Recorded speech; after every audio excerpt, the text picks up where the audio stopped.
तो आज के इस वीडियो में मैं एक्सप्लेन करने वाला हूँ स्वीट होम सीजन 3 को। तो अगर आपने पिछले 2 सीजन्स को नहीं देखा तो उसका लिंक आपको डिस्क्रिप्शन पे मिल जाएगा। पहले सीजन 1 और सीजन 2 को देख ले, नहीं तो आपको इस सीजन 3 में कुछ भी समझ नहीं आएगा। और अगर आपको ये वीडियो पसंद आता है तो वीडियो को भी लाइक कर दे, चैनल को भी सब्सक्राइब कर दे।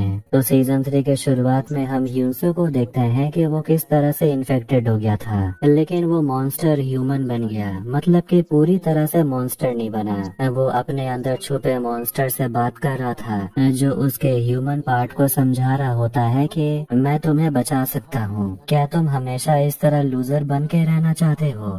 इस दुनिया की परेशानी तुम मेरे ऊपर छोड़ दो, मैं तुम्हें बचा लूंगा। लेकिन यूनसू मना करता है। फिर जब उई मियोंग से लड़ाई करते वक्त वो पत्थर में बदल गया था, तो वह पत्थर को तोड़ डालता है और पहुंच जाता है उसी जगह जहां पर ई क्यूंग अपने बच्चे को मार डालने वाली थी, लेकिन उसने उस बच्चे को मारने से मना कर दिया। फिर वो बच्ची बड़ी होकर एक मॉन्स्टर बन गई और लोगों को बड़े ही आसानी से वो मार सकती थी। जब ई क्यूंग लड़ाई करते वक्त बहुत बुरी तरह घायल हो गई थी, तो उसकी बेटी उसे वापस मॉन्स्टर में बदल देती है ताकि उसकी माँ जिंदा रह पाए। लेकिन ये क्यूंग यूसु से लड़ने के लिए चली जाती है क्योंकि उसके ऊपर मॉन्स्टर हावी हो गया था और मजबूरन यूसु को ये क्यूंग को मारना पड़ता है, जिससे कि वो अंदर से बिल्कुल टूट गया था और यूनवू उसे संभालने लगती है। लेकिन एक दिन उसका सामना भी यूनसु के अंदर के मॉन्स्टर से होता है। यूनवू जानती है कि यूनसु कहीं न कहीं अंदर दबा हुआ है, मगर मॉन्स्टर यूनसु कहता है कि मैं भी तो यूनसु ही हूँ और तुम्हें वो कमजोर लड़का चाहिए क्या? यूनवू हाँ कहती है और वो उसके करीब जाता है और उसकी आंखें पूरी तरह से नीली हो गई थी। लेकिन यूनवू उसे अपने सर से मारती है और तब यूनसु अपने ह्यूमन फॉर्म में लौट आता है। उसके बाद बैमसम के लैब में हम देखते हैं जहाँ सान वुक मतलब कि उई मियोंग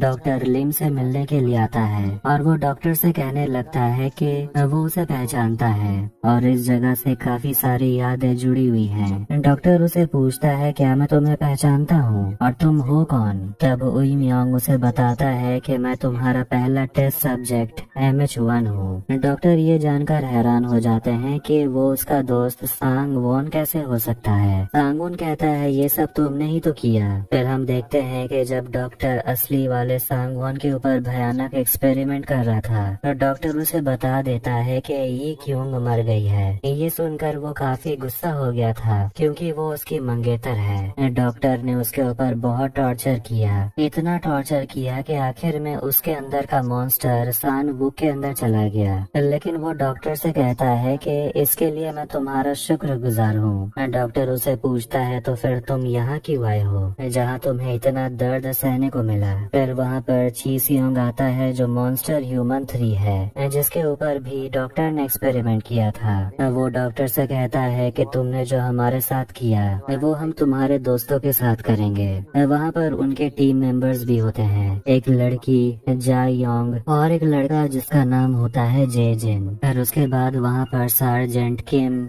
और उसके बाकी साथी सोल्जर्स को लाया जाता है और वहाँ 3 सोल्जर्स को लटका दिया गया था और जा योंग सार्जेंट से कहती है कि इन 3 में से तुम्हें किसी एक को बचाना होगा। डॉक्टर पूछता है आखिर तुम ये सब क्यों कर रहे हो? सांगवॉन कहता है क्योंकि हमें हम जैसों की तलाश है। टाइम खत्म होने के बाद 3 में से एक सोल्जर को नीचे गिरा दिया जाता है जिससे कि वो मर गया था। डॉक्टर कहने लगता है कि तुम लोग एक्सपेरिमेंट आखिर कर क्यों रहे हो? क्योंकि अगर एक्सपेरिमेंट सक्सेसफुल होता तो मुझे और भी ज्यादा मॉन्स्टर ह्यूमन यहाँ नजर आते, लेकिन तुम दोनों को देखकर लगता है कि एक्सपेरिमेंट फेल हुआ। ची सियोंग को गुस्सा आता है और अब 2 सोल्जर में से किसी एक को सार्जेंट को बचाना था, लेकिन दोनों ही सोल्जर उसके बहुत ही ज्यादा करीब थे। इसलिए सार्जेंट एक सोल्जर के रस्सी पर गोली मारता है और उसके गिरने से पहले ही उसे पकड़ लेता है, जिससे कि उसकी जान बच जाती है और कहता है कि मैं किसी को मरने नहीं दूंगा। लेकिन उसके आसपास बहुत सारे मॉन्स्टर्स भरे पड़े थे और वो उन पर गोली चलाने लगता है और ये देखकर सांग वॉन अपने लोगों से कहता है इन सारे सोल्जर्स को मार डालो। जा योंग उन लोगों को मारना चाहती थी, दूसरी तरफ सार्जेंट और सोल्जर खुद को बचाने के लिए मॉन्स्टर से लड़ रहे होते हैं। यूनसु ईग्यूंग को बचाना चाहता था, उसे वापस लाना चाहता था क्योंकि वो उसे खो नहीं सकता। यून वो कहती है मैं भी तुम्हारे साथ जाऊंगी, अभी अभी तुम ठीक हुए हो। मगर वो मना करता है, कहता है मैंने बहुत लोगों को खो दिया, मैं अब तुम्हें भी खो नहीं सकता, फिक्र मत करो, मैं उसे वापस लेकर आऊंगा। फिर वो गड्ढे के अंदर चला जाता है जहां उसने यी क्यूंग को मारकर गिरा दिया था। इसके बाद हम चैन योंग को देखते हैं जो वापस स्टेडियम जा रहा था, लेकिन उसे यून वू की चिंता हो रही थी और सोचता है कि उसे अकेला नहीं छोड़ना चाहिए था। तभी उसे मिलने के लिए हानि पहुंच जाती है जो उसे बहुत पसंद भी करती है। इसके बाद गड्ढे के नीचे यूनसू यी क्यूंग को देखता है जो वहां बुरी तरह घायल पड़ी हुई थी। अचानक उसे होश आता है और फिर वो उसके दिमाग के अंदर देखने लगता है कि कैसे यी क्यूंग जो पूरी तरह से मॉन्स्टर बन गई थी, उसका ह्यूमन पार्ट अभी भी अंदर मॉन्स्टर से लड़ रहा होता है जो उसकी बेटी को मार देना चाहती थी। लेकिन यी क्यूंग अपनी मॉन्स्टर से कहती है कि वो इस बच्ची का ख्याल रखेगी। लेकिन हुआ ये कि आगे चलकर यही बच्ची लोगों को मारने लगी और उसके मॉन्स्टर पार्ट उसे पूछती है कि आखिर तुम यही चाहती थी क्या कि तुम्हारी बच्ची सभी को मार डाले और आखिर में तुम्हें भी। अगर तुम अपने बच्चे को बचाना चाहती हो तो तुम इसे मार दो। फिर से हम बैमस्योम के लैब में देखते हैं कि डॉक्टर को कुछ याद आता है और वो दोनों से कहता है रुकने के लिए। वो एक कमरे में जाता है और एक बक्सा उठाकर ले जाने लगता है। दूसरी तरफ सार्जेंट किम और वो सोल्जर मॉन्स्टर से लड़ रहे होते हैं। फ्योक चैन नाम का सोल्जर वहाँ पहुँच जाता है अपने सार्जेंट की मदद करने के लिए और वो योंग से कहता है कि आखिर तुमने हम लोगों को क्यों फंसाया। सियोजिन बहुत बुरी तरह घायल हो जाता है और सियोक चान फ्लेम थ्रोअर फेंक कर उन मॉन्स्टर्स को जलाकर मारने लगता है, लेकिन उसे भी ज्यादा कोई फायदा नहीं होता। ये देखकर वो लड़की अपने अंदर से टेंटाकल्स निकालती है और मॉन्स्टर्स को मारने लगती है और सोल्जर्स को बचा लेती है। डॉक्टर ये सब कुछ देखकर हैरान हो गया था।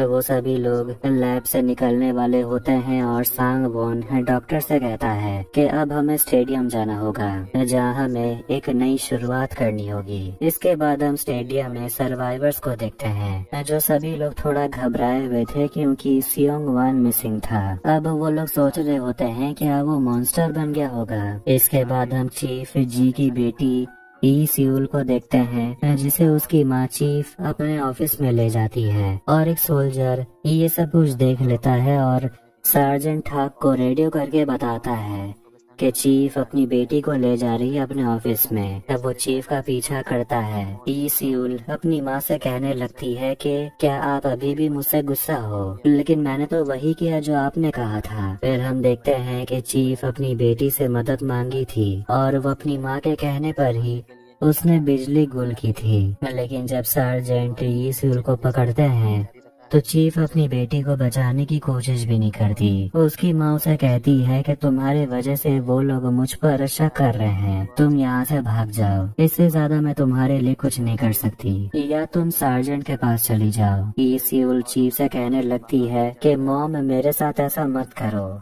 लेकिन चीफ कहती है कि मुझे मॉम मत बुलाओ, मैं तुम्हारी कोई मॉम नहीं हूँ, तुम्हारी असली माँ 1 साल पहले मॉन्स्टराइजेशन से मर गई थी। ये सियोल हैरान हो जाती है। ये सुनकर चीफ कहती है कि मैं तरस गई थी कि कोई मुझे मॉम बुलाए, लेकिन मेरा बेटा मर गया था और मैं उम्मीद कर रही थी कि तुम उसकी जगह लोगी। मैं भी कितनी बड़ी पागल थी। फिर वो एक दरवाजा खोलती है और ई सियोल को घसीट कर वहाँ से ले जाती है। सार्जेंट ठाक चीफ और उसकी बेटी का पीछा करते हुए ऑफिस तक पहुँच जाते हैं, लेकिन वहाँ वो लोग नहीं थे। चीफ ई सियोल को नीचे बेसमेंट में लेकर आती है और कहती है घबराओ मत, ये मेरा बेटा है। तभी हम देखते हैं कि ऊपर एक ककून में एक बड़ा सा मॉन्स्टर था, मतलब कि यही है चीफ का बेटा जो 1 साल पहले मॉन्स्टर बन गया था, जिसे देखकर चीफ भी डर गई थी और वो चिल्लाने लगती है। ई सियोल डंडे से उस पर हमला कर देती है और वो आवाज सार्जेंट सुन लेते हैं। यून वो गड्ढे के बाहर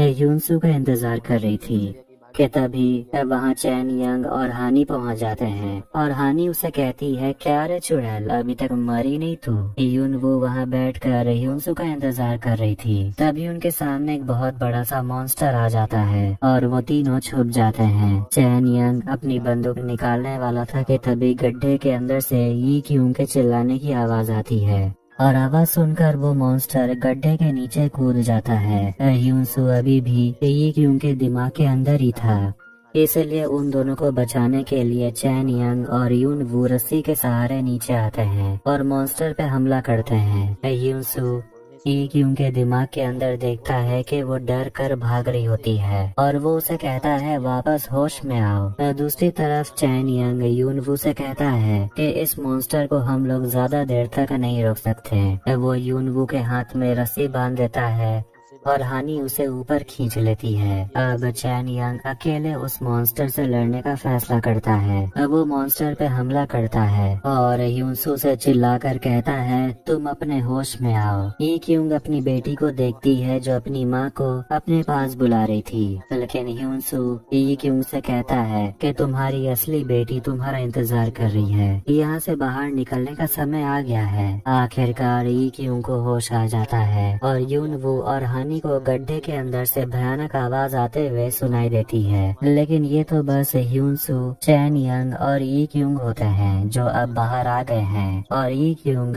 वापस अपने ह्यूमन फॉर्म में आ जाती है।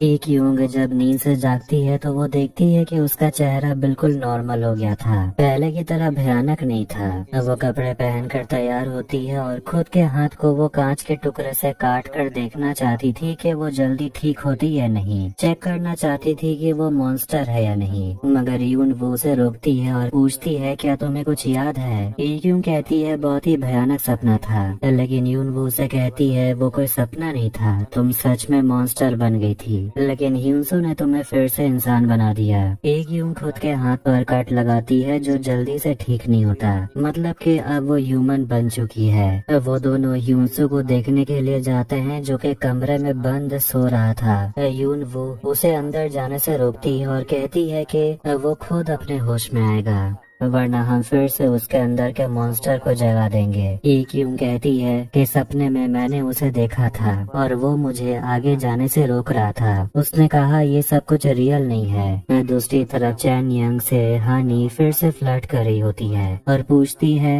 अरे जाने मन ये गाड़ी चलेगी भी या नहीं, तो वो कहता है अब तो ये दौड़ेगी। वो उसे दिखाती है कि उसके पास खाना भी था और गाड़ी में हो सांग बेहोश पड़ा हुआ था, मगर वो कहती है कि बस जहरीले मशरूम्स खाकर वो बेहोश हो गया है, वो बिल्कुल ठीक है। दोनों खाना खा ही रहे होते हैं कि चैन यंग पूछता है कि आखिर ये आदमी तुम्हारा क्या लगता है, तो हानी बताने लगती है कि हम दोनों बस एक दूसरे के साथ हैं, कभी भी हम दोनों में से अगर कोई मॉन्स्टर बन जाता है तो दूसरा उसे मार डालेगा। तभी हम एक फ्लैशबैक देखते हैं कि हानी के मम्मी पापा मॉन्स्टर बन गए थे और तब हो सांग ने आकर उन दोनों को गोली मार दिया और हानी को बचाया।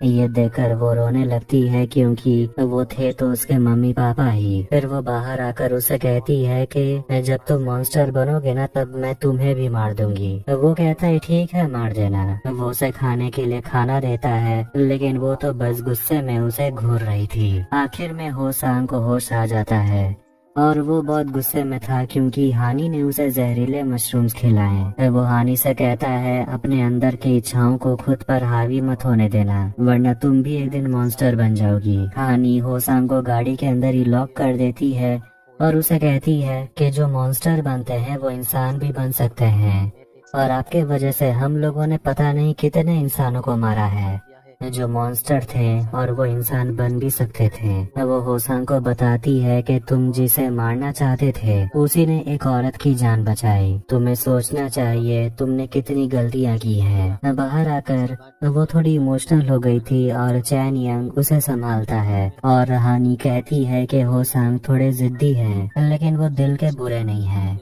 ह्यूंग तैयार होकर कहीं जा रही थी और यून वो उसे कहती है कि ह्यूंसू को पहले होश में आने दो, उसके जहाँ जाना है चले जाना। मगर ये क्यों कहती है कि उसकी बेटी सभी को मॉन्स्टर बना देगी, इसीलिए उसे उस लड़की को रोकना होगा। यून वो उसे कहती है हम सब एक साथ मिलकर जाएंगे, उसे ढूंढेंगे। ये क्यों कहती है वो स्टेडियम में गई होगी और इस गलती को मैं ही सुधारूंगी। यून वो जाने से पहले उसे एक बंदूक देती है और ये क्यूंग चली जाती है। यून सू को अभी तक होश नहीं आया था और यून वो उसके सामने बैठकर कहने लगती है कि ये क्यूंग यहाँ से चली गई है और वो अपने भाई यून हायू को याद करके रोने लगती है। फिर वो भी वहाँ लेट जाती है। सान वॉन, ची सियोंग, डॉक्टर जा योंग और जे जिन वो सभी स्टेडियम की तरफ जा रहे थे, मगर वो रुकते हैं गाड़ी में पेट्रोल भरवाने के लिए और जे जिन को जा योंग पे यकीन नहीं था कि उसने सारे सोल्जर्स को मार दिया होगा। सांग वोन डॉक्टर को बताने लगता है कि ई क्यूंग को सच में पता चल गया है कि मैं मर चुका हूँ और उसके पेट में मेरा बच्चा था। ई क्यूंग दर्द के मारे वहीं पर बेहोश हो गई थी और देखते हैं कि सांग वोन अपनी एक निशानी अपने बच्चे पर छोड़ देता है ताकि आगे चलकर वो अपने बच्चे को महसूस कर पाए और उसे लगता है कि उसका बच्चा स्टेडियम में ही है। इसके बाद हम ई क्यूंग की बेटी को देखते हैं जो स्टेडियम के अंदर चली जाती है। सांग वॉन एक मॉन्स्टर ककून को छूकर कहता है कि उसकी बच्ची दूसरे मॉन्स्टर के मुकाबले बहुत ज्यादा ताकतवर है और वो ककून को मार देता है जिससे कि वो गाड़ी पूरी तरह से नीचे गिर जाती है और गाड़ी के डिक्की में एक आदमी छुपा हुआ था जो कहता है कि तुम लोग पागल हो गए हो क्या, मॉन्स्टर्स अभी आ जाएंगे। कि इतना कहते ही वहाँ पर बहुत सारे मॉन्स्टर्स आने लगते हैं। सांग वॉन के लोग बड़े ही आसानी से उन मॉन्स्टर्स को मार डालते हैं और वो सभी उस गाड़ी वाले आदमी को भी अपने साथ ले जाते हैं। डॉक्टर उसे पूछता है कि आखिर वो चीज थी क्या, तो वो कहता है वो एक ककून है। वो पहले मॉन्स्टर हुआ करते थे लेकिन अब कुछ और बन गए हैं। मॉन्स्टर्स ककून पर हमला नहीं करते, इसलिए ककून के सामने रहना सेफ है। वो देख लेता है कि सांग वॉन असली में मॉन्स्टर है और वो उन लोगों से कहता है कि मुझे यहीं उतार दो, मैं यहाँ से चला जाऊंगा, लेकिन वो लोग ऐसा नहीं करते हैं। दूसरी तरफ स्टेडियम में सार्जेंट बेसमेंट तक पहुँच जाते हैं और उन्हें वहाँ पर एक मॉन्स्टर नजर आता है। आखिर में वो चीफ को पकड़ लेता है और उसे कहता है अब सच बताओ, बहुत लोग मरे हैं, किसी एक को तो रिस्पॉन्सिबिलिटी लेनी पड़ेगी। तुम उस चीज के बारे में मुझे शुरू से बताओ, क्या हुआ था। चीफ अपनी कहानी बताने लगती है कि वो बाकी सर्वाइवर्स के साथ शेल्टर ढूंढते हुए स्टेडियम आ गई थी अपने बेटे के साथ। लगा था कि ये एक सेफ जगह है, लेकिन तभी उसके बेटे में मॉन्स्टर्स के सिम्टम दिखाई देने लगे और वो अपने बेटे को मरते हुए नहीं देख सकती थी, इसलिए वो अपने बेटे को बेसमेंट में ले जाकर छुपा दी। चीफ के बेटे के मुंह से खून निकलने लगता है और डर के मारे चीफ अपने बेटे को बेसमेंट में ही बंद कर देती है और उसे वादा करती है कि वो वापस जरूर आएगी। और अंदर से उसका बेटा माँ मुझे छोड़कर मत जाओ चिल्लाते रहता है। जितने भी लोगों को सार्जेंट बाहर भेज दिया करता था जो मॉन्स्टर बन जाते थे, उन्हें चीफ एक खुफिया रास्ते से अंदर बेसमेंट में भेज देती थी ताकि उसका बेटा उसे खा पाए, क्योंकि आखिर में वो लोग तो मॉन्स्टर ही बन जाएंगे, कम से कम वो मर कर किसी के काम तो आ जाएं। ये सुनकर सार्जेंट ठाक चीफ से कहता है कि जो भी मॉन्स्टर बनता है वो वापस इंसान नहीं बनता, सरकार के पास भी इसका कोई इलाज नहीं है, तुमने बहुत बड़ी बेवकूफी की है, तुम एक मॉन्स्टर को पाल रही हो।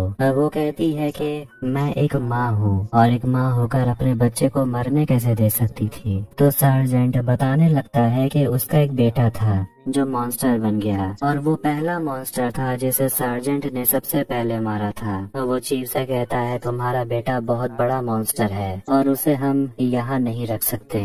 वो चीफ को वहीं पर बंधा हुआ छोड़कर चला जाता है। चीफ खुद को खत्म कर लेना चाहती थी, लेकिन ये स्यूल वहाँ आकर चीफ को रोकती है और कहने लगती है कि खुद को खत्म करके आप ये सबसे छुटकारा पाना चाहती हो। आपने अपने बेटे को खूनी दरिंदा बना दिया है। दूसरी तरफ सोल्जर्स बेसमेंट वाले मॉन्स्टर के बारे में बात कर रहे थे तो एक सोल्जर कहने लगता है कि शायद वो ग्रीन टाइप मॉन्स्टर है, इसलिए वो उनके सेंसर में पकड़ा नहीं गया और वो उनको देखकर अटैक भी नहीं किया। तो वो सोचने लगते हैं कि आखिर उस मॉन्स्टर के साथ किया क्या जाए। तभी लाइट फ्लिकर होने लगती है और एक सोल्जर कहता है कि हमें बिजली जरूरत के हिसाब से इस्तेमाल करनी चाहिए। ये क्योंकि बेटी स्टेडियम के अंदर आकर सभी को देखने लगती है और वो देखती है कि यंगसू को कुछ लड़के परेशान कर रहे थे और वो उसका बॉल उसे छीन लेते हैं और यंगसू दोनों शैतान बच्चों से कहता है कि एक दिन मैं मॉन्स्टर बन जाऊंगा और तुम दोनों को मार डालूंगा।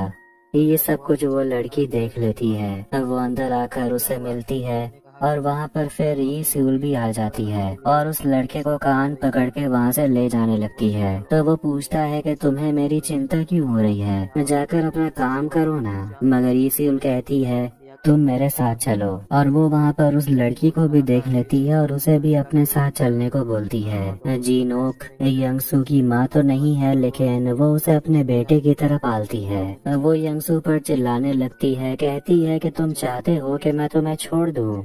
ठीक है, तो मैं वही करूँगी जो तुम चाहते हो। जब तुम 20 साल के हो जाओगे तो मैं तुम्हें छोड़ दूंगी, तब तक मुझे झेलना पड़ेगा। और वो उसके हाथ पर बैंडेड लगाती है और वो उस लड़की से पूछती है कि तुम्हारी माँ कहाँ है, क्या तुम यहाँ अकेली हो? कोई बात नहीं, आज रात तुम यहीं रुक सकती हो। अब वो उसके लिए बिस्तर तैयार कर देती है और सार्जेंट को पता चलता है कि सर्च पार्टी वापस आ रही है, लेकिन सिर्फ एक ही गाड़ी है। अब वो स्नाइपर लेकर तैयार होता है और सारे सोल्जर्स अपना पोजीशन ले लेते हैं और देखते हैं कि ये तो सांग वॉन, डॉक्टर और बाकी लोग थे जो आखिरकार स्टेडियम पहुँच गए। सार्जेंट डॉक्टर को देखकर पूछता है कि तुम अकेले क्यों आए हो, मेरी टीम कहाँ है? सांग वॉन सार्जेंट से कहता है गेट खोलो, मुझे तुमसे बात करनी है। फिर जा योंग अपने टेंटाकल से दरवाजे को तोड़ देती है, जिसे कि वो लड़की बिल्कुल डर गई थी। फिर वो सभी लोग स्टेडियम के अंदर आने लगते हैं और अंदर में लड़की आवाज को सुन सकती है और कहने लगती है कि कोई मुझे बुला रहा है। सोल्जर जब उन पर हमला करने की कोशिश करते हैं तो जा योंग उन सभी सोल्जर्स को आराम से घायल कर देती है। सार्जेंट देखता है कि जा योंग उसी के टीम के एक सोल्जर का जैकेट पहनी हुई थी और उनको देखकर वो कहता है तुम लोग स्पेशल इन्फेक्टीज हो क्या,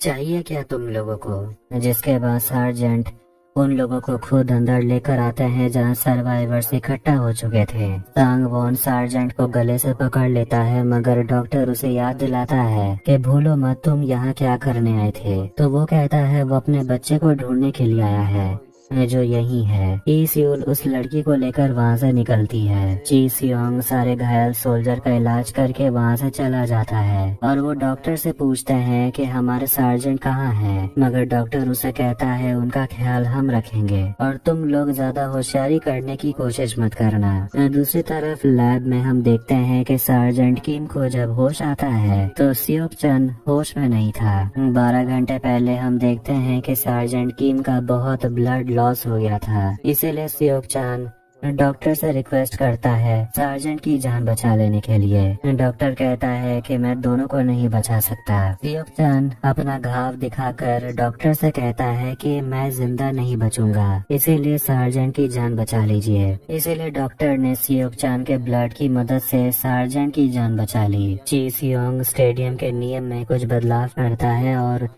ये सब अनाउंसमेंट चीफ भी सुन रही थी और वो कहता है कि अब सोल्जर को यहाँ आम लोगों की तरह रहना पड़ेगा और जिन लोगों में सिम्टम्स नजर आ रहे हैं उनके लिए अच्छी खबर है, उनके ऊपर कोई भी कड़ी नियम लागू नहीं होगी और जहाँ चाहे वो लोग जा सकते हैं बिना किसी रोक टोक के। मॉन्स्टराइजेशन कोई श्राप नहीं है बल्कि नई दुनिया की तरफ हमारा पहला कदम है। डॉक्टर सार्जेंट हाक से बात करने के लिए आते हैं और पूछते हैं कि तुम्हारे पास कितना दिन बचा है? सार्जेंट कहता है 5 दिन। वो डॉक्टर से पूछता है क्या ये वही लोग हैं जिनके ऊपर तुमने एक्सपेरिमेंट किया था? डॉक्टर हाँ कहता है कि मैंने ही इन लोगों को बनाया है। सार्जेंट गुस्सा होता है और तब वो याद करता है कि डॉक्टर ने उसे वादा किया है कि वो इस बीमारी से उसे छुटकारा तो नहीं दिला सकता, लेकिन वो उसे स्पेशल इन्फेक्टीज बना सकता है। डॉक्टर कहता है मेरे पास एक ऐसी अद्भुत चीज है जिससे हम स्पेशल इन्फेक्टीज बना सकते हैं और वो चीज एक ऐसी जगह छुपी हुई है जहाँ उसे ढूंढना मुश्किल है, वो भी जा योंग के शरीर में। जा योंग के शरीर में अचानक से काफी दर्द होने लगता है और हानी अपने गाड़ी में वापस लौटती है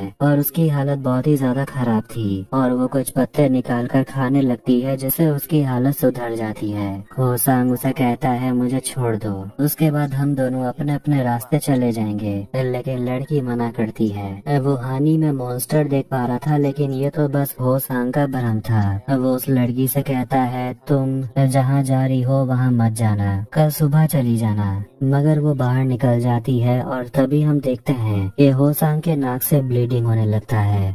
मतलब कि वो मॉन्स्टर में बदलने वाला है। फिर वो खुद को छुड़ा लेता है। चैन यंग यूनवू से मिलने के लिए दोबारा पहुंच गया था और वो उसे खाने के लिए कुछ देता है और पूछता है कि अब तुम क्या करोगी। हानी जैसे ही होसांग के लिए दवाई लेकर अपने गाड़ी तक आती है तो वो देखती है कि होसांग जा चुका था। वो खून के दाग को फॉलो करती है और देखकर डर जाती है कि होसांग मॉन्स्टर बन गया था। वो भागते हुए ह्यूसो के पास जाती है और उसे मदद मांगने के लिए उठाने लगती है ताकि इक्यूंग की तरह वो होसांग को भी वापस से इंसान बना दे। लेकिन यूनवू उसे कहती है बाहर निकलने के लिए। आनी उसे कहने लगती है उसे उठाओ और उसे कहो कि एक मॉन्स्टर को इंसान बनाना है जैसे उसने पिछले बार किया था। फिर वो बाहर चली जाती है होसांग को देखने के लिए और यूनवू ह्यूसो को होश में लाने की कोशिश करती है। वो मशाल जलाती है और उसे उठाने की कोशिश करती है। दूसरी तरफ हानी होसांग से कहने लगती है थोड़ी देर खुद को कंट्रोल कर लो,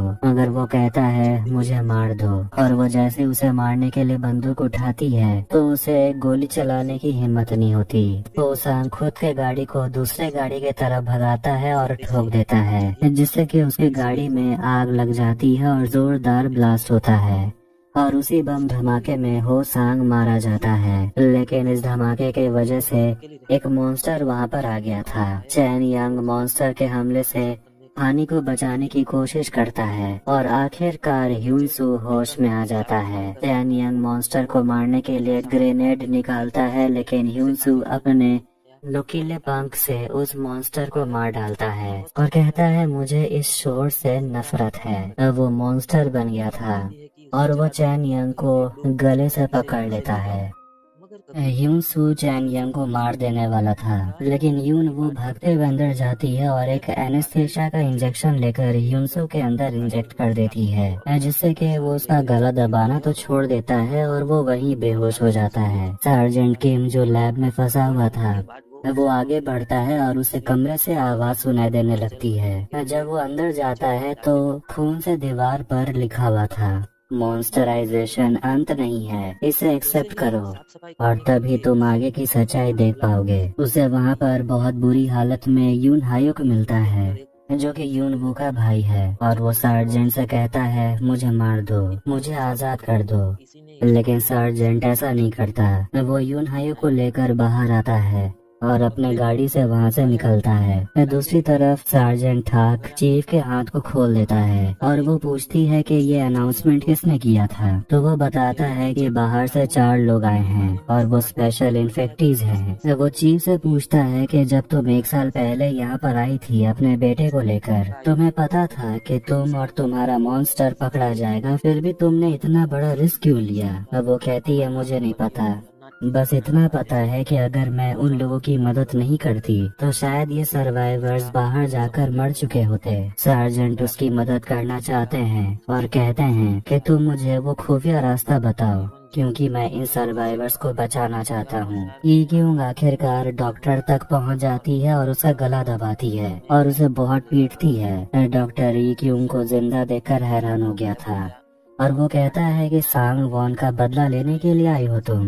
लेकिन वो तो मरा ही नहीं है। मेरा यकीन करो, तुम्हारा मंगेतर जिंदा है और वो तुम्हारे बच्चे को ढूंढ रहा है। और वो फिर उसे पीटने लगती है और कहती है ये सब बकवास बंद करो, वो मर चुका है। डॉक्टर उसे पूछता है तुम्हारा बच्चा नॉर्मल है क्योंकि बाप तो मॉन्स्टर है, कुछ तो असर हुआ होगा बच्चे पर। ये क्यों घबराने लगती है और उसका चेहरा देखकर डॉक्टर समझ जाते हैं कि बच्चा नॉर्मल नहीं है। डॉक्टर उसे कहते हैं अभी हमारे पास बहुत कम समय है, तुम अपने बच्चे को ढूंढ लो, पता नहीं तुम्हारा मंगेतर तुम्हारे बच्चे के साथ क्या करेगा। मगर ये क्यों अभी भी यकीन नहीं कर पा रही थी कि उसका मंगेतर सांग वॉन जिंदा है। तभी वहाँ पर सांग वॉन डॉक्टर से मिलने के लिए आता है और कहता है कि अब तुम्हें वफादारी साबित करनी होगी। डॉक्टर कहता है अगर मैं मदद कर पाऊँ तो जरूर करूँगा। ई क्यूंग ये सब कुछ कमरे के बाहर से छुप कर देख रही थी। डॉक्टर सांग वू से पूछता है कि तुम्हें अपने बच्चे के माँ से नहीं मिलना। तो वो कहता है मैंने आखिरी बार उसे ग्रीन होम में देखा था, उस वक्त मैं उसे पहचान नहीं पाया था,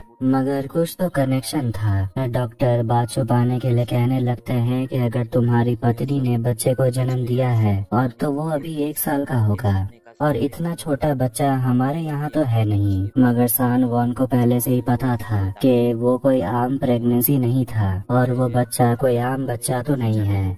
और वो डॉक्टर से कहता है कि मुझे इस बॉडी से निकालने का तरीका ढूंढो। दूसरी तरफ स्टेडियम में सर्वाइवर्स देख रहे होते हैं कि एक तरफ सभी बच्चों को खड़ा किया जाता है और यंग सू उस लड़की से पूछता है कि तुम्हारा नाम क्या है। वो कहती है ये नाम क्या होता है। लड़का पूछता है तुम्हारी मॉम तुम्हें क्या बुलाती है। वो कहती है मेरी माँ मुझे कुछ नहीं बुलाती। लड़का कहता है कोई बात नहीं, हम तुम्हें किसी नए नाम से बुलाएंगे। जिस पर वो लड़की खुश हो जाती है।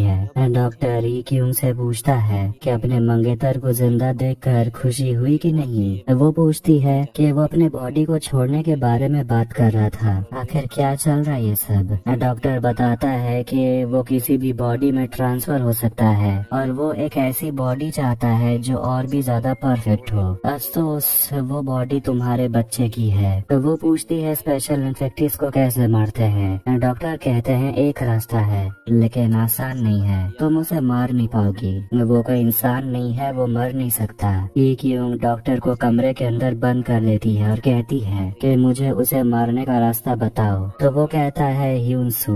ई क्यूंग कहती है कोई और रास्ता बताओ। सांग वॉन बच्चों से मिलने के लिए आता है क्योंकि वो देखना चाहता है कि इन सब में से उसका बच्चा कौन है। फिर वो एकदम से उस लड़की की तरफ खींचा चला जाता है और उसकी आंखों में देखने लगता है। ई क्यूंग ये सब देखकर घबरा रही होती है और वो गाड़ी वाला आदमी वो भी उस लड़की को देखकर पहचान जाता है ये तो वही मॉन्स्टर है जो उसके और उसके दोस्तों पर हमला की थी जब उन लोगों ने मिलकर ई क्यूंग पे हमला किया था। सांग वॉन उसका हाथ पकड़ता है और लड़की पूछती है क्या तुम्हें मेरी जरूरत है।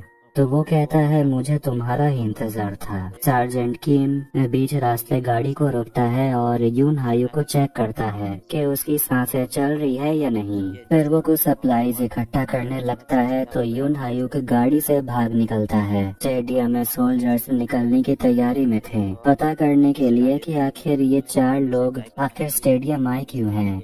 और उसी वक्त सार्जेंट किम कांटेक्ट करने की कोशिश करता है मगर सोल्जर्स तो भाग निकले थे। वो यून हायू को एक चर्च की तरफ जाते हुए देखता है और देखता है कि एक मॉन्स्टर भी उसके पीछे पीछे जा रहा था। यून हायू कभी भी जिंदा नहीं रहना चाहता और उसके गले पर एक काला जैसा निशान था और पूछता है क्या ये तुम पर स्पेशल इन्फेक्टिव ने किया है, आगे तुम्हें उन लोगों ने जिंदा क्यों रखा। यून हायू सार्जेंट से कहता है अगर जानना चाहते हो तो यहीं रुको और तभी वो अपना गला खुद काट लेता है। फिर वहाँ मॉन्स्टर्स पहुँच जाते हैं और सार्जेंट उन पर गोली चलाता है और वो देखता है कि यून हायू खुद को ककून में ढक लेता है और वो मॉन्स्टर उस पर अटैक नहीं करता। चैन यंग देखता है कि यूनसू को बेहोश करने के लिए यूनवू के पास बहुत सारे एनेस्थेसिया के इंजेक्शंस होते हैं लेकिन वो उसे कहता है कि आखिर ये सबसे कब तक हमें फायदा मिलेगा, हमें उसे उस रात जगाना नहीं चाहिए था। तुमने देखा उसने कल रात मुझे मारने की कोशिश की। अब यूनसू वो नहीं है जिसने ये क्यों की जान बचाई। हो सकता है उसके अंदर अभी भी इंसानियत बाकी है लेकिन हम इसकी कोई मदद नहीं कर सकते।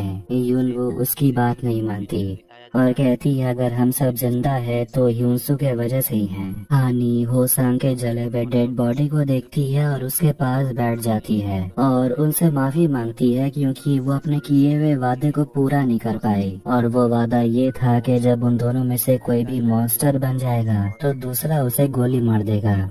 लेकिन कल वो होसांग को गोली नहीं मार पाई थी। हानी उसे कहती है कि आप अंत तक उससे लड़ते रहें और अंत में जीत आपकी हुई। यूनवू अब स्टेडियम जाने वाली थी और कहती है जहाँ भी यूनसू ई क्यूंग रहेंगे वहीं पर मैं भी रह लूंगी। तभी यूनसू को होश आ जाता है और उस पर मॉन्स्टर हावी था और वो अपने नुकीले पंख यूनवू की तरफ करता है लेकिन यूनवू कहती है कि तुम मुझे मार नहीं सकते, बस तुम मेरे साथ चलो। फिर यूनसू के अंदर का मॉन्स्टर कहता है कि तुझे तो मानना पड़ेगा। 3 बार मैं उसके ऊपर हावी हुआ लेकिन जब भी मेरी आँख खुली तो तू इसके सामने थी, मेरे से डरती नहीं है क्या तू। तो वो कहती है मुझे इंतजार है यूनसू का, वो वापस जरूर आएगा। मॉन्स्टर कहता है कि मैं तुझे चैलेंज करता हूँ कि अगर 3 दिन के अंदर यूनसू मेरे अंदर जाग गया तो मैं उसके शरीर को छोड़ दूंगा। यून वो उस मॉन्स्टर को बैग उठाने के लिए देती है और कहती है चलो अब हम स्टेडियम जा रहे हैं। मतलब कि वो मॉन्स्टर से बिल्कुल भी नहीं डरती। फिर वो चारों चल देते हैं स्टेडियम की तरफ। सांगवॉन अपनी बेटी से बात करते हुए कहता है कि मैं तुम्हारा डैड हूँ। लड़की पूछती है ये पापा क्या होता है, तो वो कहता है कि मेरे वजह से ही तुम्हारा जन्म हुआ। लगता है तुम्हारी मॉम ने तुम्हें कुछ नहीं बताया। ये क्यों ये सब कुछ सुन रही थी। लड़की बताती है कि उसकी माँ मॉन्स्टर बन गई थी। सांगवॉन उसे गले लगाता है और कहता है घबराओ मत, मैं हूँ तुम्हारा ख्याल रखने के लिए। ची सियोंग उसे आकर बताता है कि रेडियो से खबर मिली है कि बैम सियोंग से कोई भाग निकला है और वो लोग जाई योंग की तरफ देखने लगते हैं क्योंकि लैब से निकलने से पहले उसे कहा गया था सारे सोल्जर्स को मार देने के लिए। सांगवॉन उस लड़की से कहता है मेन गेट पर तुम पहरा दोगी और जब वो सोल्जर वापस लौटेंगे तुम उनको मारोगी सबके सामने। अब बाप बेटी दोनों गाड़ी से बाहर निकलते हैं और ची सियोंग जे जिन को भेजता है उन दोनों पर नजर रखने के लिए। जाई योंग सियोनहुआ को देखती है जो बाहर जाने की कोशिश कर रही थी। वो उसे कहती है अंदर जाने के लिए और वो उसे खींचकर पीटर के पास लेकर चली जाती है। जीनोक यंगसू को उदास बैठा देखकर कहती है कि क्या तुम उस लड़की के चले जाने से उदास हो। वो पूछता है क्या सच में वो आदमी उसके पापा है क्या वो लड़की भी मुझे छोड़कर चली जाएगी। फादर पीटर सियोनहुआ को उसकी दोस्त यूसुल के पास लेकर आते हैं और कहते हैं कि ये तुम्हें छोड़कर यहाँ से भागना चाहती थी। अब ये सुनकर दोनों दोस्तों में लड़ाई होने लगती है और यूसुल अभी भी चीफ पर बहुत ज्यादा गुस्से में थी और वो उस पर बंदूक तान देती है और चीफ कहती है कि मुझे इतनी आसान मौत दोगी तुम। यूसुल उसे कहती है आप मुझसे माफी भी तो मांग सकती हैं, मगर वो कहती है मैं खुद को माफ नहीं करना चाहती। यूसुल सार्जेंट थाक से मिलने जाती है और उसे कहती है कि चीफ ने ये देने के लिए कहा था और उसमें स्टेडियम का नक्शा था जिसमें खुफिया रास्ता भी है। फिर हम देखते हैं कि चीफ खुद को बेसमेंट में बंद कर लेती है जहां उसका बेटा कैद था। रास्ते में चारों आराम करने के लिए बैठते हैं लेकिन उन्हें यूनसू नजर नहीं आ रहा था। खाना खाने के लिए वो लोग बैठते हैं और तभी यूनसू कपड़े चेंज करके वहां पहुंच जाता है और उनको देखकर कहने लगता है कि मेरे बिना ही तुम लोग खाना पीना शुरू कर दिए। हानी उल्टी करने लगती है और उसकी हालत खराब हो रही थी क्योंकि उसे जड़ी बूटी चाहिए होती है। इसीलिए यून वो जंगल चली जाती है और चैन यंग यूनसू से बात करता है। पूछता है क्या तुमने सार्जेंट किम को मारा था, तो वो कहता है यूनसू इंसान को नहीं मारता, तुम्हें तो पता ही होगा। लेकिन तभी उसे याद आता है कि किम तो उस मॉन्स्टर का नाम था जिसे असली में यूनसू नहीं मारा था। वो चैन यंग से पूछता है क्या तुम यूनवू को पसंद करते हो। यूनसू तो करता है, इसीलिए वो उसके सामने अपनी फीलिंग्स को दबा के रखता है। हानी वहाँ पर पहुंच जाती है और उसकी हालत खराब थी और वो लड़की अपने पापा से पूछती है कि क्या अगर मैं कुछ कर दूं तो आप मुझसे गुस्सा तो नहीं होंगे। सांगवॉन कहता है बिल्कुल भी नहीं। लड़की कहती है फिर अच्छा है क्योंकि मेरी माँ तो बहुत डर जाती थी। फिर वो लोग एक जगह पहुँचते हैं और वहाँ सांगवॉन अपनी बेटी से कहता है कि तुम किसी को भी मॉन्स्टर बना सकती हो, बना करके दिखाओ और उसके बाद मैं तुम्हें गिफ्ट दूंगा। जिसके बाद लड़की जमीन पर हाथ रखती है और कहती है अब उठने का समय आ गया है और ये सुनते ही जमीन वाइब्रेट करने लगता है और यूनसू यूनवू को ढूंढ रहा था कि तभी सभी को एक आवाज सुनाई देती है और वो लड़की बहुत ही बड़े माउंटेन मॉन्स्टर को जगा देती है जिसे देखकर सांगवॉन बहुत ज्यादा खुश हो गया था।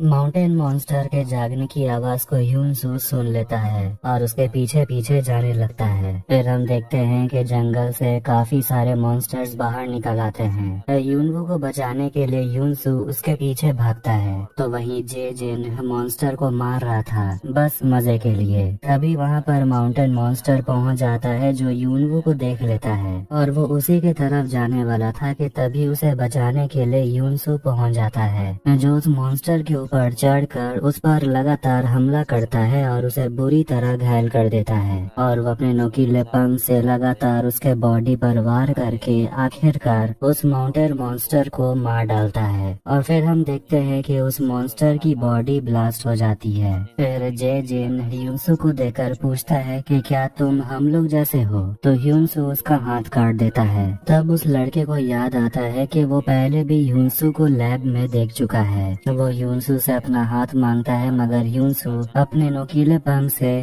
जेजिन को बुरी तरह घायल कर देता है और उसे पूछने लगता है कि उई मियोंग कहाँ है। जेजिन बता देता है वो स्टेडियम में है। ह्यूनसू और उई मियोंग की पुरानी दुश्मनी थी, इसीलिए वो उसे पूछता है वो कहाँ है और क्या वो अभी भी अपने पुराने बॉडी में है या उसने अपनी बॉडी बदल ली। खैर जो भी हो, वो ऐसा कर नहीं पाएगा क्योंकि मैं ऐसे होने नहीं दूंगा। स्टेडियम में देखते हैं कि जा योंग सार्जेंट को इन्फॉर्म कर देती है कुछ लोग स्टेडियम की तरफ आ रहे हैं। 3 लोग आते हैं जो असल में मॉन्स्टर ह्यूमन हैं और वो अपने जैसे लोगों को ढूंढ रहे हैं। सांग वॉन उन तीनों को मार देता है। सार्जेंट उसे कहता है तुमने वादा किया था तुम किसी को मारोगे नहीं। सांग वॉन कहता है मैंने वादा किया था कि मैं किसी इंसान को नहीं मारूंगा। सार्जेंट ठाक पूछता है आखिर ये लोग इंसान नहीं है तो क्या है। सांग वॉन कहता है कि बाहर इनकी बहुत बड़ी फौज है।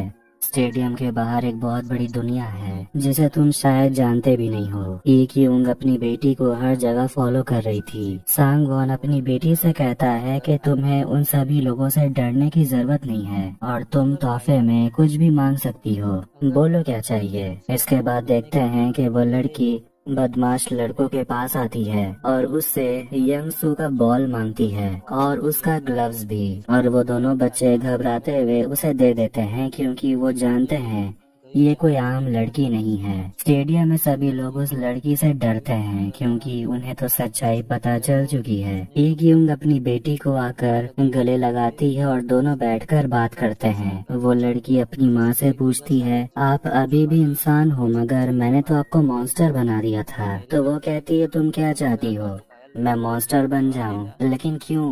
तो वो लड़की कहती है ताकि मैं आपसे नफरत करती रहूं। वो लड़की कहती है क्योंकि आप मेरे साथ अनकंफर्टेबल फील करती हो, आप मुझसे डरती हो, इसीलिए मैं आपसे नफरत करना चाहती हूँ। मुझे लगा था कि अगर आप मॉन्स्टर बन जाओगी तब आप मुझे समझोगी। ई क्यूंग अपनी बेटी को गले लगाती है और कहती है मैं तुम्हारी माँ हूँ और मैं चाहकर भी तुमसे नफरत नहीं करूँगी। मैं बस इस बात को एक्सेप्ट नहीं कर पा रही थी कि तुम दूसरे बच्चों से अलग हो। और वो अपनी बेटी से माफी मांगती है और कहती है क्या हम दोनों एक नई शुरुआत कर सकते हैं। लड़की भी इमोशनल हो गई थी और कहती है मैं श्योर नहीं हूँ। ई क्यूंग उसे कहती है तुम वही करो जो तुम्हारा दिल कहता है, अगर तुम्हें मुझसे मिलना है तो यहीं आकर मिलना, मैं तुम्हारा इंतजार करूंगी।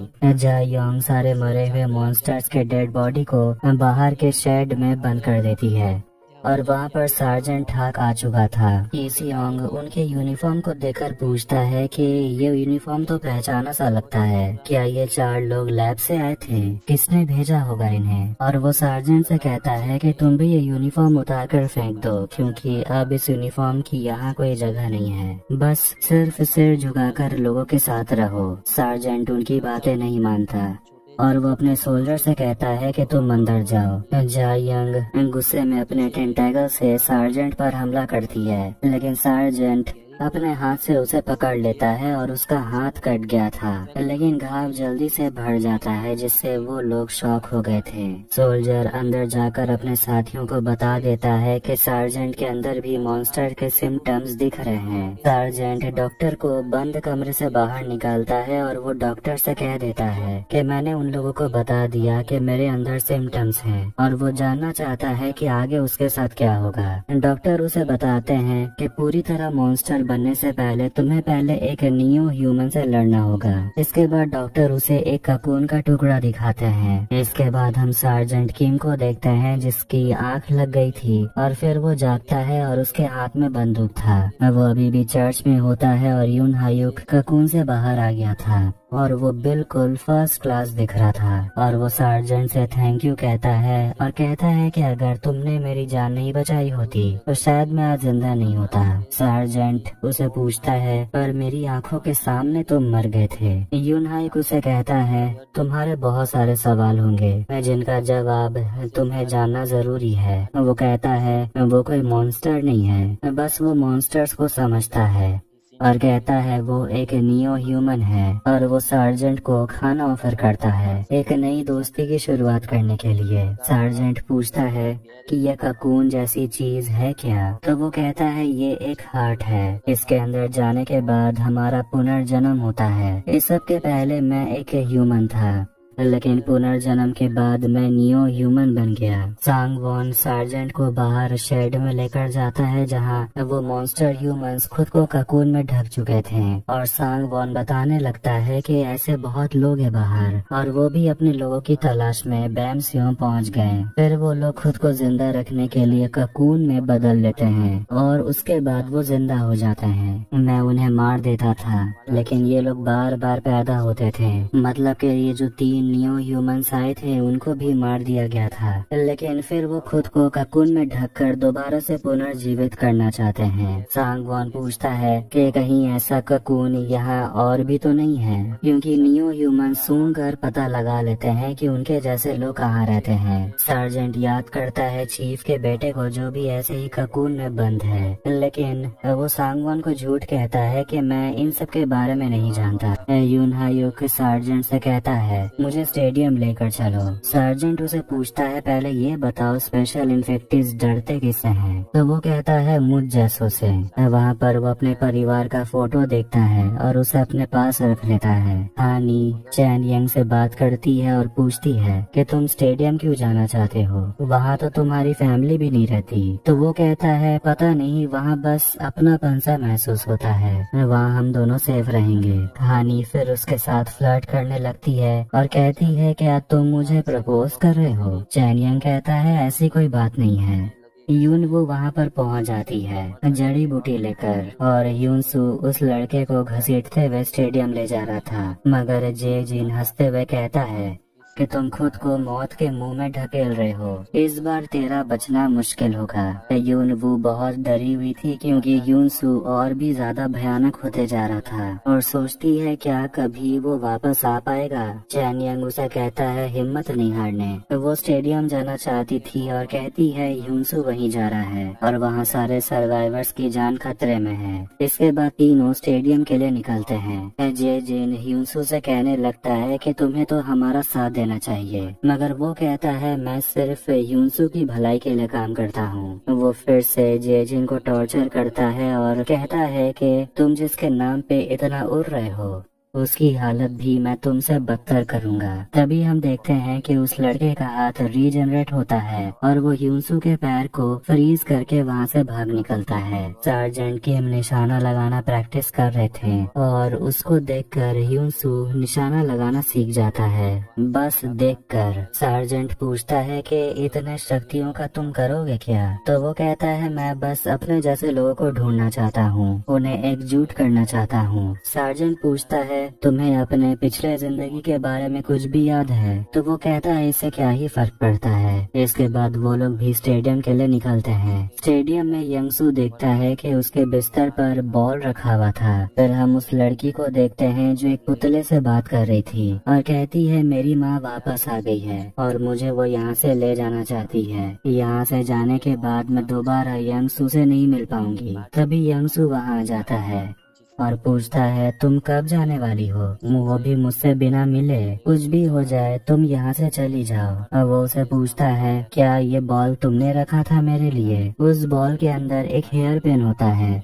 जो उसकी बड़ी बहन का था जो मॉन्स्टर अटैक में मारी गई, और वो हेयर पिन वो उस लड़की को देता है और उम्मीद करता है कि वो दोनों दोबारा मिलेंगे। फिर वो लड़की बाहर आकर अपनी माँ से मिलती है और वो दोनों टनल के रास्ते बाहर जा रहे होते हैं कि तभी वो लड़की रुक जाती है और ये कि उनसे पूछती है क्या मेरा कोई नाम है, तो वो अपने बेटे को गले लगाती है और कहती है कि तुम्हारा एक नाम है। जैसी वो नाम बताने वाली होती है वहाँ पर सांग वॉन पहुँच जाता है और ये क्यूंग उस पर बंदूक तान देती है, मगर वो उसे कहता है कि मेरे चेहरे पर मत जाओ, मैं तुम्हारा मंगेतर ही हूँ, मेरी बॉडी की हालत तो तुमने देखी थी। मगर ये क्यूंग कहती है सांग वॉन मर चुका है। सांग वॉन कहता है मेरी बॉडी मरी थी, मेरी रूह अभी तक जिंदा है और मैं तुम्हें ढूंढने के लिए ग्रीन होम गया था, मैंने तुम्हें बहुत मिस किया। फिर दोनों गले लगते हैं और ई क्यूंग के हाथ से बंदूक नीचे गिर जाती है। ई क्यूंग अपने पति के साथ बिताए वक्त को याद करती है, लेकिन तभी वो उसके आंख पर वार कर देती है और दोनों में लड़ाई होने लगती है और वो लड़की से कहती है यहाँ से भाग जाओ, और वो लड़की भाग निकलती है। सांग वॉन लड़की के पीछे जाने लगता है, लेकिन ई क्यूंग उसे गोली मारकर वहीं गिरा देती है, लेकिन वो फिर से जिंदा हो जाता है और ई क्यूंग का राइट हाथ काट देता है। फिर अपनी बेटी को वो पैर से पकड़ लेता है और ई क्यूंग से कहता है कि इतना कीमती तोहफा देने के लिए थैंक यू। सांग वॉन अपना बॉडी ट्रांसफर करने वाला था। ई क्यूंग उसे भीख मांगती है,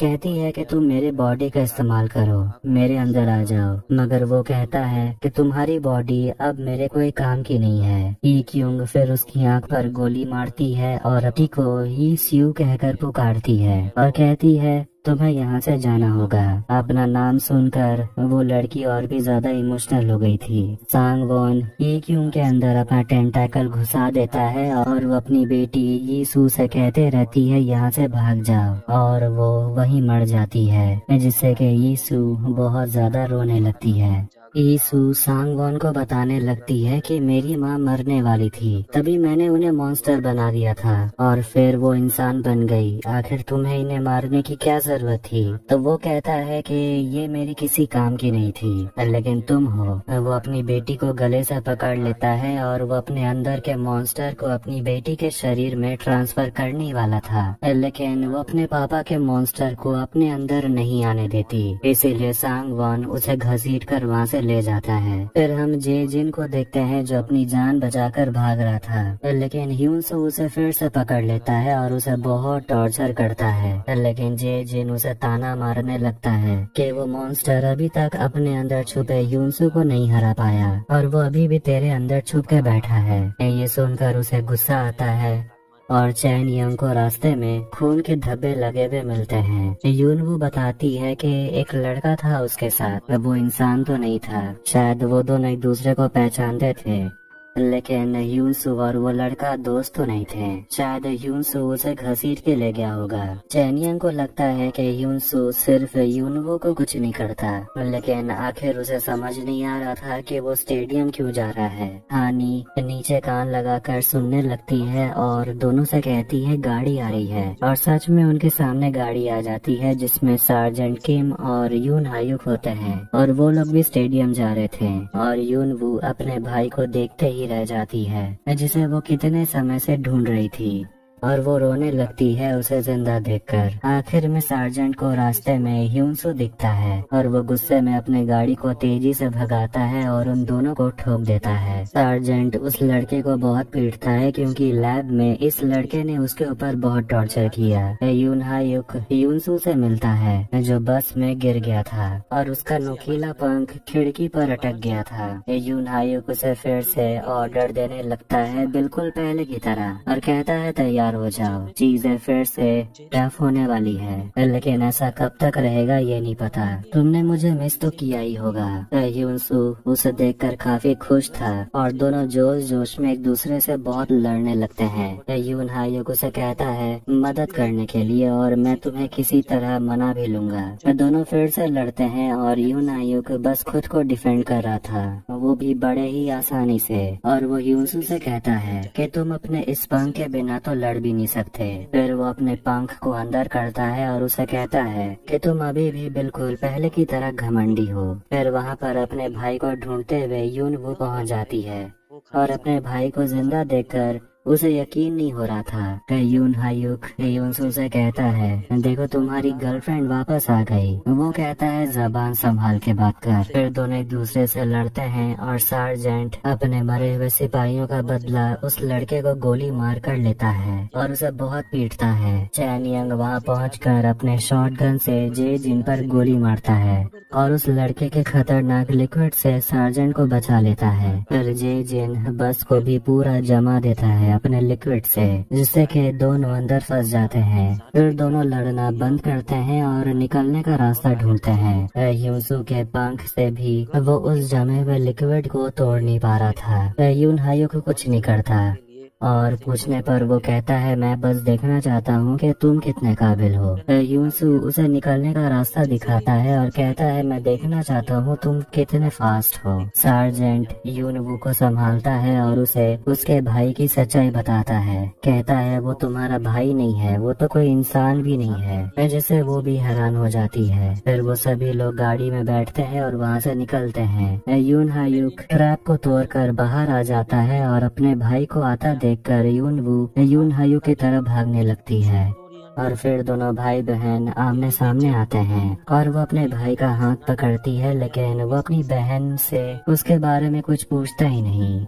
यूनवू रोने लगती है और अपने भाई के साथ बिताए गए मेमोरीज को याद करने लगती है। जब उसने वादा किया था कि वो वापस जरूर आएगा, तो वो अपने भाई को उसका वादा याद दिलाती है और यून हायुक उससे पूछता है कि मैं भला तुमसे मिलने क्यों आऊँगा, जिस पर वो बस रोते रहती है और सार्जेंट के कहे गए बातों को याद करती है कि वो तुम्हारा भाई नहीं है, वो तो इंसान भी नहीं है। जाई योंग यीशु को बाहर वाले शेड में बंद कर देती है। सांग वॉन घायल होकर डॉक्टर के पास आता है। डॉक्टर उसे पूछता है कि ये क्यों से मिलकर कैसा लगा। वो कहता है, अच्छा लगा, लेकिन ये हमारी आखिरी मुलाकात थी। डॉक्टर पूछता है, क्या तुम अपना इलाज कराने के लिए आए हो? तुम्हारे घाव पहले जैसे भर नहीं रहे। सांगवान पूछता है, जो काम मैंने तुम्हें दिया था क्या वो पूरा हुआ? डॉक्टर कहता है, जो काम तुमसे 1 साल में नहीं हुआ वो मैं 1 रात में कैसे कर सकता हूँ। सांगवान गुस्सा हो जाता और कहता है, कोई तरीका ढूंढ। डॉक्टर उसे कहता है कि तुम्हें बस मरने के कगार तक पहुँचना होगा और वो सोचने लगता है कि आखिर वो लोग ऐसा क्या करे जो जानलेवा हो लेकिन जान भी न जाए। ची सियोंग अपने मिसिंग मेंबर को ढूंढ रहा था, जे जिन को। सांग वॉन वहाँ आकर बताता है कि मैं आज ही उस लड़की के बॉडी में ट्रांसफर होने वाला हूँ और उसी की तैयारी करनी होगी।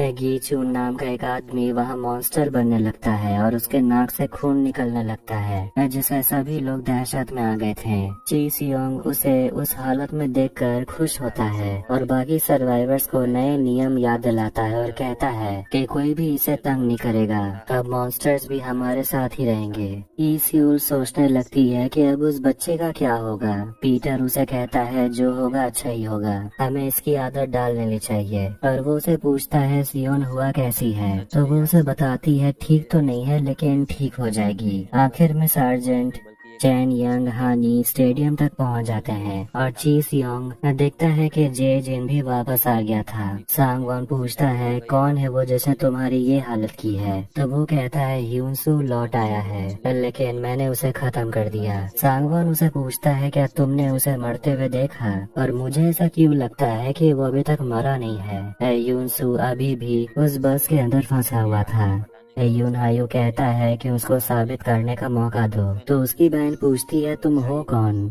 तुम इंसान हो या क्या हो? तो वो कहता है, मैं एक न्यू ह्यूमन हूँ, मैं तुम्हारा भाई नहीं हूँ। यूनवू को कुछ भी समझ नहीं आ रहा था और पूछती है, क्या बक रहे हो तुम? यून हायु कहने लगता है, मॉन्स्टराइजेशन का फाइनल स्टेज, इंसान को सब कुछ याद रहता है लेकिन वो कुछ फील नहीं कर पाते। वो यूनवू से पूछता है, आखिर तुम अपने भाई को ढूंढ क्यों रही हो? वो तो तुम्हारा सगा भाई भी नहीं है। वो उसे उसका चश्मा देती है और वो कागज भी जिसमें सर्वाइवर्स का नाम लिखा हुआ था और कहती है, मैंने तुम्हें बहुत मिस किया। जब मैं तुमसे पीछा छुड़ाना चाहती थी तब मेरे पीछे पड़े हुए थे, लेकिन अब भी पहले की तरह जिद्दी और अड़ियल हो। वो अपना चश्मा पहनता है लेकिन अब उसे चश्मे के बिना ही सब कुछ साफ नजर आता है। सार्जेंट ठाक चाहते हैं कि डॉक्टर उसे स्पेशल इन्फेक्टिव बना दे और वो उसे दवाई देता है और कहता है कि तुम्हारे पास यही एक मौका है। सर्वाइवर्स बाहर एक बॉन फायर जलाने की तैयारी कर रहे थे।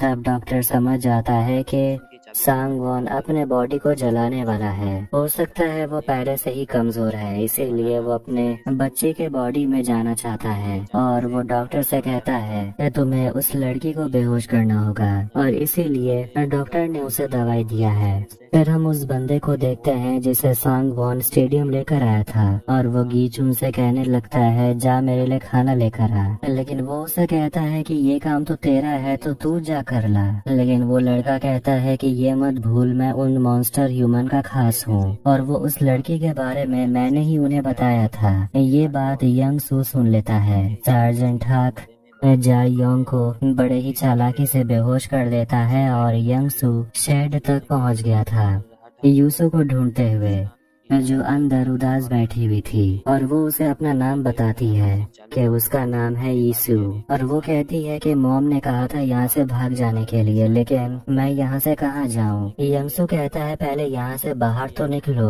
उसके बाद ये सब सोचना। यीशु यंगसू से कहती है मैंने सुना था कि तुम मॉन्स्टर बनना चाहते हो, मैं तुम्हें मॉन्स्टर बना सकती हूँ अगर तुम चाहो तो। फिर वो उसका हाथ पकड़ती है जिससे कि उसका हाथ काला पड़ने लगता है। फिर हम देखते हैं कि उस लड़के का कपड़ा नीचे पड़ा हुआ था, मतलब शायद वो मॉन्स्टर बन गया, लेकिन वो कैसा मॉन्स्टर बना है ये तो बाद में पता चलेगा। फिर वो बंदा लोगों से खाना चुराने लगता है और यीशु स्टेडियम के अंदर भटक रही होती है। सांगवॉन काफी गुस्सा था क्योंकि उसकी बेटी उसे नहीं मिल रही थी और वो अपने ही लोगों से काफी गुस्सा था। जी नोक यंगसू को ढूंढ रही होती है और वो इस बारे में यीसूल को बताती है, जो ये बात सुनकर डर जाती है और कहती है कि हमें उसे जल्दी ढूंढना होगा क्योंकि सोल्जर कुछ समय के बाद बाहर निकलने वाले हैं, कब ये तो नहीं पता। इसके बाद वो दोनों मिलकर यंगसू को ढूंढने लगते हैं। दूसरी तरफ डॉक्टर जाई यंग के पेट को काटते हैं और वहाँ पर अनाउंसमेंट किया जाता है और सारे मॉन्स्टर और जिन लोगों में सिम्टम्स दिख रहे हैं उन्हें एक कमरे में आने को कहा जाता है। सांगवॉन वहाँ सारे इन्फेक्टेड लोगों से कहता है कि तुम्हें बस 15 दिन और इस दर्द को सहना है,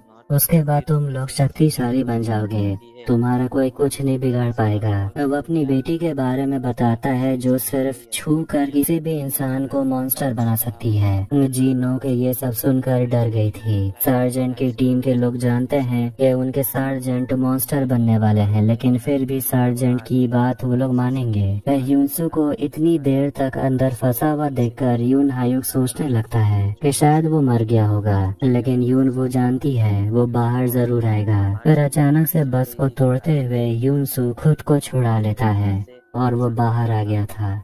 यूनसू समझ गया था कि वो इतना बड़ा भी कोई ताकतवर मॉन्स्टर नहीं है, इसलिए वो अपने ह्यूमन पार्ट से मिलता है और पूछता है आखिर तुमने क्यों यून हायू की जान पहले बचाई, आखिर तुमने क्यों कभी यून वू पर हमला नहीं किया, क्यों तुमने उसे चैलेंज किया, मैं तुम्हारी तरह क्यों बनते जा रहा हूँ। मॉन्स्टर कहता है हूँ तो मैं तुम्हारा ही एक पार्ट जिसे तुमने अपने अंदर ही दबा के रखा था इतने साल, मुझे पता है तुम मेरी बात सुन रहे हो। आखिरकार यूनसू बाहर आ जाता है और देखते हैं कि वो मॉन्स्टर नहीं था, वो अब इंसान बन चुका था। वो यून हायुक को अपने नुकीले पंख का एक टुकड़ा देता है और कहता है इस बार तुम्हें मेरी मदद करनी होगी, और वो यून वो से कहता है कि तुम शर्त जीत गई, और वो देखता है कि वो सच में इंसान था, मॉन्स्टर नहीं। फिर वो सभी स्टेडियम जाने के लिए निकलते हैं और फिर रास्ते में यून वू अपने भाई से बचपन के बारे में बातें करने लगती है और वो अपने भाई से कहती है कि जब तुम्हें सब कुछ याद है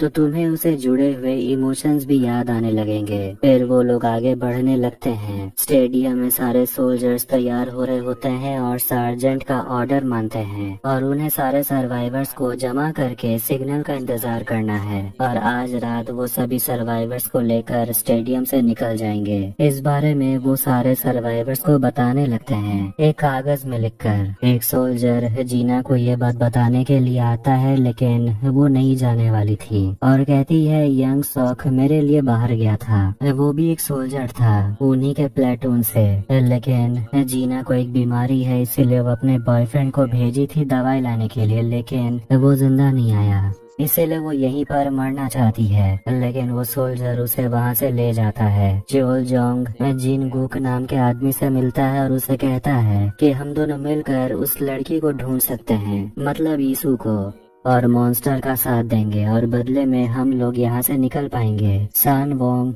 सीसीटीवी कैमरा पर देख रहा था। सभी लोग उस लड़की को ढूंढने के लिए अपनी पूरी कोशिश कर रहे थे। वो पूछता है जे जेन और जायोंग कहाँ है। ईसियोंग कहता है कि मैं उन दोनों को ढूंढ कर लाता हूँ, मगर सांगवोन कहता है उन दोनों को मार डालो। सार्जेंट चैन यंग हानी सभी स्टेडियम के अंदर जाने का रास्ता ढूंढ रहे थे। दूसरी तरफ एक कमरे में सारे सर्वाइवर्स को इकट्ठा किया गया था और पीटर सोल्जर से पूछने लगता है कि आखिर हम लोगों को यहाँ बंद करने का इरादा है क्या, तो पहले बता दो। लेकिन सोल्जर उसे कहता है तुम सभी को यहाँ से हम लोग निकालेंगे। और दूसरी तरफ डॉक्टर जायंग के पेट के अंदर हाथ डालकर कुछ ढूंढ रहा था और कुछ समय के बाद देखते हैं कि उसका पेट अपने आप ठीक हो जाता है और डॉक्टर को उस लड़की के शरीर के अंदर में से मिला था एक लिक्विड जिसे वो संभाल के रख लेता है। डॉक्टर इंजेक्शन तैयार करता है और वो उसे पूछता है कि आखिर तुम सांगवोन से मिलने के लिए क्यों गए थे, तो वो बता देता है क्योंकि वो लड़की गायब है और वो किसी को भी छू कर मॉन्स्टर बना सकती है। डॉक्टर ये सुनकर हैरान हो गया था क्योंकि उसे ये बात नहीं पता थी और वो इंजेक्शन गिरा देता है और वो सर्जन से कहता है माफ करना, लेकिन अब मैं ये दवाई तुम्हें नहीं दे सकता क्योंकि ये मैं अब खुद को दूंगा। डॉक्टर गुस्सा था क्योंकि वो अभी तक मॉन्स्टर नहीं बना था, तो ये दवाई लेकर फायदा नहीं। डॉक्टर उस कैप्सूल को निगल जाता है। सार्जेंट उसे बहुत पीटता है। दूसरी तरफ वीसू सभी लोगों को मॉन्स्टर बना रही थी और वो जिन गुक को भी मॉन्स्टर बना देती है। हानी अंदर आती है लेकिन चैन यंग और सार्जेंट किम उसके साथ नहीं थे। एक सोल्जर उसे देखता है और कहता है हमारे साथ चलो। फिर हानी सार्जेंट ठाक से जाके मिलती है और वो उसे चैन यंग और किम के बारे में बताती है। कहती है कि मैं उन दोनों को जानती हूँ। इसके बाद सार्जेंट अपने ऑफिस में आता है और वो सांगवोन वहाँ पर बैठा हुआ था और हानी उनको बाहर से ही सुन रही थी। सार्जेंट उसे पूछता है तुम्हारे चमचे तुम्हारे खून से ही बने हैं और इसीलिए वो तुम्हारे इतने वफादार हैं। ये सुनकर सांगवोन हैरान था और सीसीटीवी में देखते हैं कि चैन यंग और किम छुप छुप कर अंदर जा रहे थे, लेकिन सांगवोन का ध्यान फिलहाल सीसीटीवी पर नहीं था। सार्जेंट ठाक उसका ध्यान भटका के रखता है और उसे कहता है कि तुम्हारे खून की एक शीशी बची हुई है जिसे डॉक्टर ने निगल गया है। आखिर में सार्जेंट ठाक सार्जेंट किम से मिलते हैं और दोनों एक दूसरे को देखकर काफी इमोशनल हो गए थे। किम अपने मरे हुए सोल्जर का टैग निकाल कर सार्जेंट को देता है जो अब इस दुनिया में नहीं रहे, सब मर गए। सार्जेंट ठाक माफी मांगते हैं, कहते हैं कि मैंने तुम्हें पहले नहीं बताया था, लेकिन तुम्हारे जाने से पहले ही मेरे अंदर सिम्टम्स दिखने लगे थे और मैं इस जगह को टूटने नहीं दे सकता था,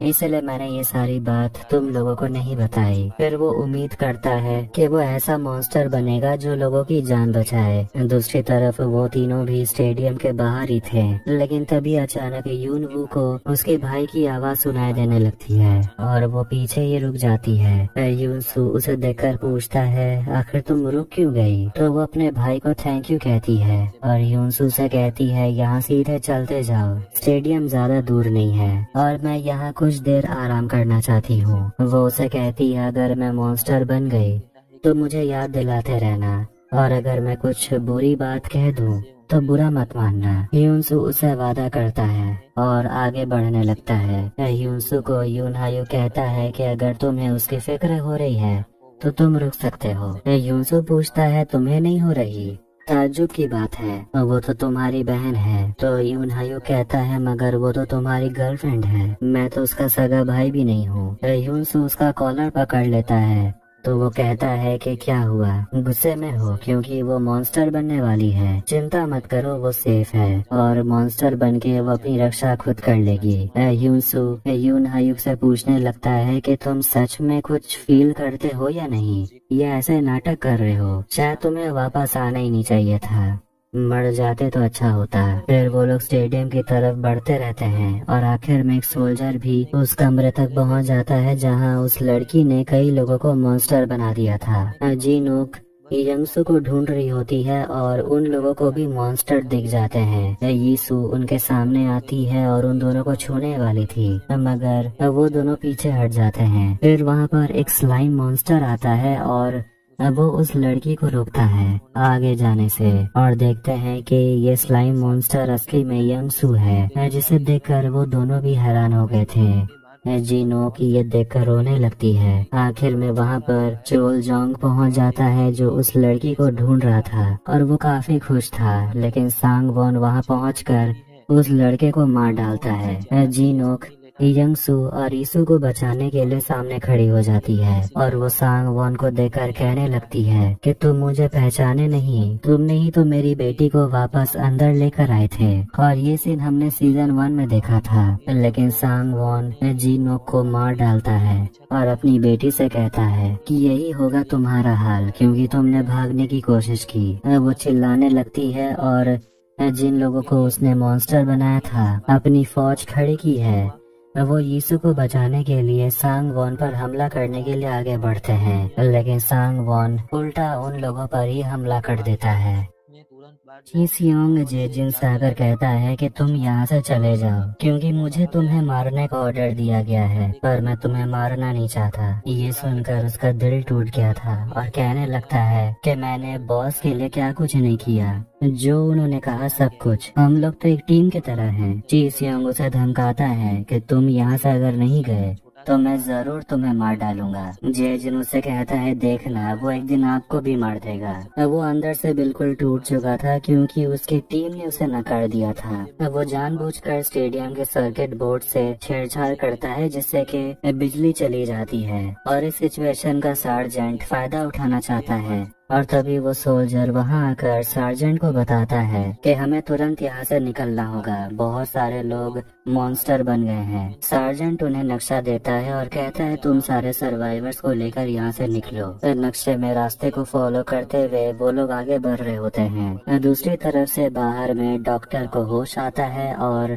वो सोच रहा होता है कि आखिर वो यहाँ कैसे आ गया। उसके सामने यीशु को बुलाया जाता है और वहाँ पर बॉन फायर जल रहा था। डॉक्टर उस लड़की को देखकर काफी खुश था और कहता है वैसे तुम्हारा और तुम्हारे डैड का चेहरा तो नहीं मिलता। सांग वॉन डॉक्टर से कहता है कि मैं अब इस शरीर में नहीं रह सकता, और शरीर से निकलना है तो मुझे दर्द तो सहना होगा, इसीलिए उसने आग को जलाया है। लेकिन वो कहता है पहले मैं तरीका तुम पर टेस्ट करना चाहता हूँ, और वो डॉक्टर को आगे कर देता है, मतलब उसे आग की तरफ जाने बोलता है। डॉक्टर मरना नहीं चाहता और वो कहता है कि याद करो मैंने तुम्हारी हर समय मदद की है। सांग वॉन कहता है किस तरह तुमने मेरी मदद की है, मुझे हमेशा अंधेरे में रखा, कितना कुछ मुझसे छुपाया। फिर वो उसके पेट के तरफ हाथ करता है और कहता है यहीं कहीं होना चाहिए, और फिर वो उसके पेट में हाथ घुसाकर जायोंग के अंदर से निकाला हुआ लिक्विड निकाल लेता है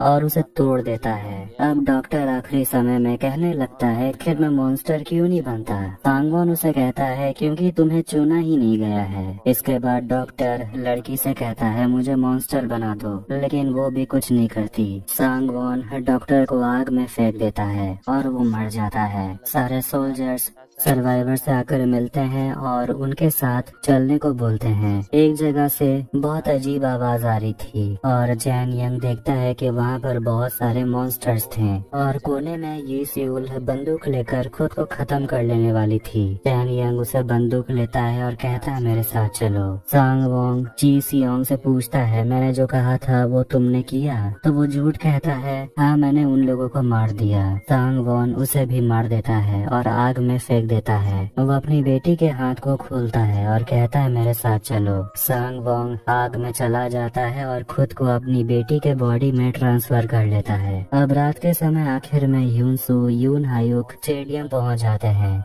और स्टेडियम पूरी तरह से खाली था क्योंकि सारे सर्वाइवर्स बाहर निकलने के लिए चले गए थे। हर जगह खून था और यून हायू कहता है ये खून स्पेशल इन्फेक्टिस का है। वो लोग स्टेडियम में हैं। ई सिउल चैन यंग दोनों पीछे रह गए थे और वो चैन यंग से कहने लगती है मुझसे माफी मांगो, तो मुझसे बिना पूछे चले गए थे उस चुड़ैल के लिए। तभी उनके सामने जाय योंग आती है जो बुरी तरह घायल हो गई थी। दूसरी तरफ वो वही कमरे में आते हैं जहाँ सभी लोग मॉन्स्टर बन चुके थे, लेकिन वो एसिम्प्टोमेटिक हैं क्योंकि उन्हें जबरदस्ती मॉन्स्टर बनाया गया था। यून हायुक सर्वाइवर्स को ढूंढने के लिए कहता है और दोनों को अलग अलग जाना होगा ताकि उन्हें सर्वाइवर्स जल्दी मिल जाए, लेकिन ह्यूनसू मना करता है। तो यूनहायू कहता है क्यों, तुम्हें डर लग रहा है क्या? ह्यूनसू कहता है नहीं, मैं तुम्हें दोबारा खोना नहीं चाहता। अब वो स्माइल करता है। ह्यूनसू उसे कहता है ऐसे स्माइल मत करो, बिल्कुल अच्छा नहीं लगता।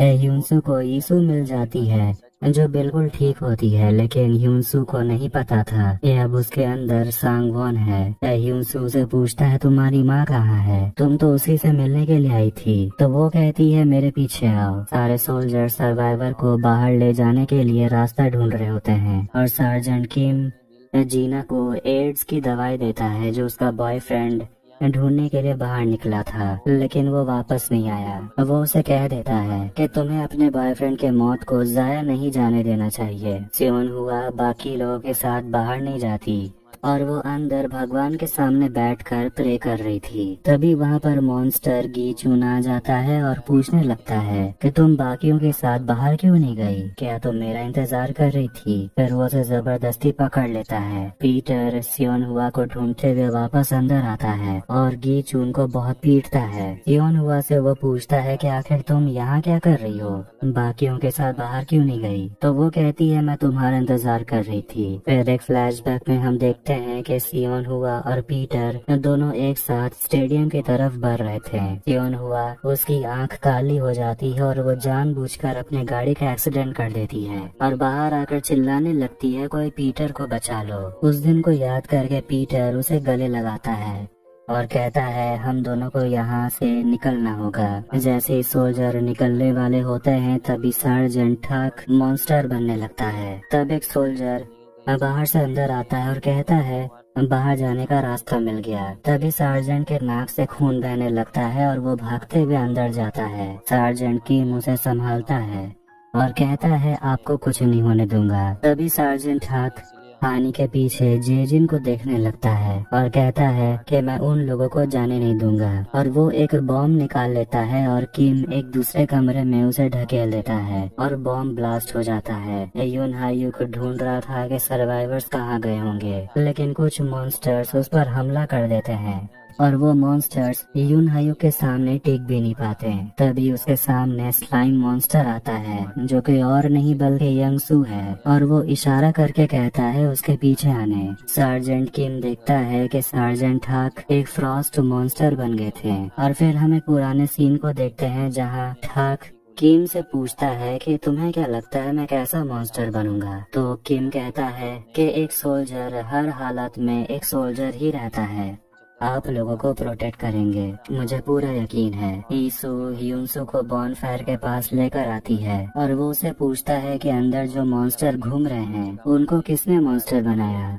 तो लड़की कहती है मैंने ही किया है। ह्यूनसू उसे समझाता है कि तुम्हारी माँ ने तुम्हें एक मॉन्स्टर की तरह नहीं एक इंसान की तरह पाला है। ईसू कहती है यही तो बड़ी गलती है एक मॉन्स्टर को इंसान समझने की। ह्यूनसू पूछता है तुम्हारी माँ कहाँ है? तो वो कहती है वो मर गई, मैंने खुद उसे मारा। ईसू उसे बिल्कुल सांगवॉन की तरह बात कर रही थी क्योंकि वही तो उसके अंदर है, और वो ह्यूनसू से पूछती है कि दोस्त कैसे हो तुम? ह्यूनसू समझ आता है कि सांगवॉन अपना बॉडी ट्रांसफर कर चुका है और वो उस लड़की से कहता है कि मुझे पता है तुम अभी भी अंदर हो, मगर वो हंसती है। ह्यूनसू वादा करता है कि मैं तुम तक पहुँच कर रहूंगा और तुम्हारे मॉन्स्टर को जीतने नहीं दूंगा। फिर वो उसके दिमाग के अंदर पहुँच जाता है और वो उसी गार्डन में जाता है जहाँ अक्सर वो लड़की रहा करती थी और उसे पेड़ों ने जकड़ के रखा था। ह्यूनसू उसे छुड़ा लेता है लेकिन वो खुद फंस गया था और उसके सामने सांगवॉन आता है। ये असली वाला सांगवॉन है। ह्यूनसू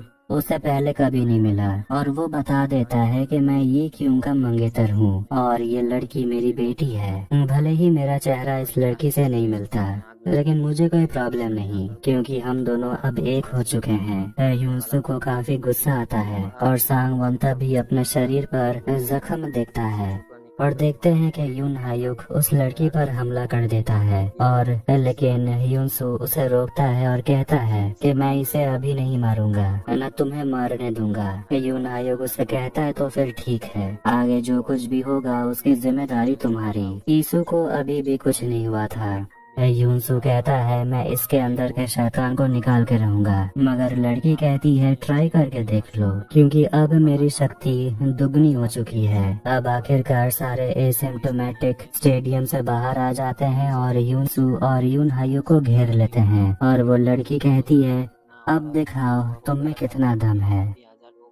अब इसके बाद दोनों मिलकर सारे इन्फेक्टेड लोगों से लड़ने लगते हैं और वो लड़की उन्हें बस खड़े होकर देख रही थी। यून हायुक को काफी गुस्सा आ रहा था और वो उसे मारना चाहता था, लेकिन यूनसू उसे रोकता है और कहता है मुझे और थोड़ा सा समय दे। इसके बाद वहाँ पर एक उड़ने वाला मॉन्स्टर आता है और यूनसू को पकड़ लेता है। यून हायुक गुस्से में यूनसू का दिया हुआ पंख का टुकड़ा यीशु की तरफ फेंकता है और वो खुद को आराम से बचा लेने वाली थी कि तभी उसके अंदर का ह्यूमन पार्ट आवाज देता है पीछे हट जाओ, जिससे वो डिस्ट्रैक्ट हो जाती है और वो नुकीला पंख उसे लग जाता है, जिससे वो बुरी तरह घायल हो गई थी। यूनसू काफी इमोशनल हो गया था क्योंकि वो उस लड़की को बचा नहीं पाया, लेकिन वो लड़की जो अपने होश में आ चुकी थी वो कहती है इसमें तुम्हारी कोई गलती नहीं, मैं खुद को अपने पिता के साथ ही मार देना चाहती थी। यंगसू भी वहीं पर आ गया था और यीशु इसके लिए उसे माफी मांगती है। यूनसू उसे कहता है कोई बात नहीं, मैं सबका ख्याल रखूंगा। कुछ समय के बाद यीशु दम तोड़ देती है और यून हायुक देखता है कि सारे एसिम्प्टोमेटिक लोग रुक गए थे क्योंकि अब उन्हें कंट्रोल करने वाला कोई नहीं था। उसने जो किया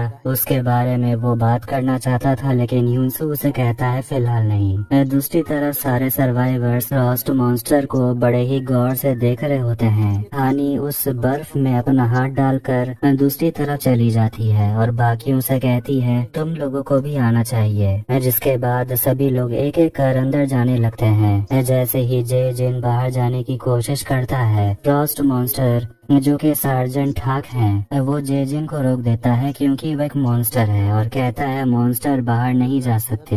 किम उस लड़के को ऐसे ही खड़ा देखकर पूछता है कि तुम्हें क्या हो गया, जाओ आगे बढ़ो, लेकिन डर के मारे कि वो पकड़ा जाएगा जेजिन किम पर हमला करने लगता है। चैन यंग वहाँ पहुंचकर उस पर गोली चला देता है, मगर जा योंग कहती है इसे तो मैं मारूंगी। फिर वो बड़े ही आसानी से अपने टेंटाकल से उसे इधर से उधर पटकने लगती है, लेकिन जे जिन अपने शरीर से जमा देने वाला लिक्विड इधर उधर फेंकने लगता है। किम उसे जकड़ लेता है और बाकियों से कहता है तुम लोग यहाँ से निकलो। जाई योंग बाहर निकलने के लिए रास्ता बनाती है क्योंकि नीचे खतरनाक लिक्विड गिरा हुआ था जो उन्हें जमा देगा। चैन यंग यीस्यूल किसी तरह टेंटैकल के सहारे रास्ता पार करते हैं और किम जेजिन के मुंह में बॉम्ब डाल देता है और ब्लास्ट कर जाता है। किम बर्फ के दूसरी तरफ कूदकर अपनी जान बचा लेता है। यून हायुक यूनसू का सामना इसके बाद ची सियोंग से होता है और हम देखते हैं कि उसके शरीर में सांग वॉन घुस गया था। यूनसू कहता है कि जब तक वो अपना बॉडी बदलेगा वो उसे मारते रहेगा, लेकिन यून हायुक कहता है कि कब तक तुम उसे मारते रहोगे, कितनों को मारोगे। यूनसू उसे पूछता है तुम्हारे पास कोई और रास्ता है क्या, तो वो कहता है हाँ, मैं उसे अपने अंदर ले लूंगा और आग में जाकर उसे तड़पा के मारूंगा। यूनसू उसे कहता है तो क्या इस बार भी तुम खुद की बलि चढ़ा दोगे।